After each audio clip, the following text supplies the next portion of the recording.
Concentrés et appliqués, Aurélie et Cédric sont bijoutiers. Dans leur atelier à Roanne, ils liment, découpent, soudent et font briller des pièces produites en petites séries. C'est une bague, effectivement, une bague inspirée des anciennes bagues d'Égypte et donc avec une abeille représentée de chaque côté. La première étape consiste à injecter de la cire dans un moule, puis direction un fondeur de la région. Les bijoux sont en argent massif, un matériau recyclé à partir d'anciens bijoux. De retour entre les doigts minutieux des créateurs, le bijou prend ainsi tout son éclat. Après, ça revient chez nous et nous, il y a le travail de rattrapage, rattrapage de fonte, donc c'est-à-dire tout ce qui est le polissage, faire briller, faire les montages, les soudures, ce genre de choses. Pour confectionner les bagues, pendentifs, boucles d'oreilles ou encore bracelets, les bijoutiers s'inspirent de l'esprit des cabinets de curiosité.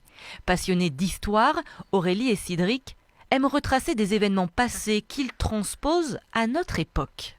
C'est précisément d'une fiole pharmaceutique dont on s'est inspiré pour créer ce petit flacon, qui d'ailleurs, comme les vraies fioles, s'ouvre, il est fonctionnel, on peut l'ouvrir et mettre quelque chose dedans. Pas grand chose, mais on peut. Et plus précisément, celui-ci s'inspire de cette fiole pharmaceutique qu'on avait chinée en brocante un jour, celle-ci, la créosote. Dans ce bijou porté par sa créatrice, Aurélie et Cédric se sont inspirés d'un passage de notre histoire datant de 1783, le premier vol en montgolfière avec à son bord des passagers.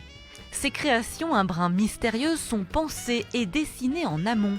Le bijoutier dessine en 3D sur l'ordinateur. On a l'idée que c'est facile peut-être à faire, mais pas du tout. Ça prend beaucoup de temps pour partir de rien et virtuellement, numériquement, venir constituer la bague, la modéliser. Ça nous prend des jours, des semaines parfois de travail. C'est très très long. Minéraux, insectes, végétaux, fossiles, autant de matières extraordinaires détournées avec talent par les créateurs. Dans leur salon, de nombreux objets sont exposés.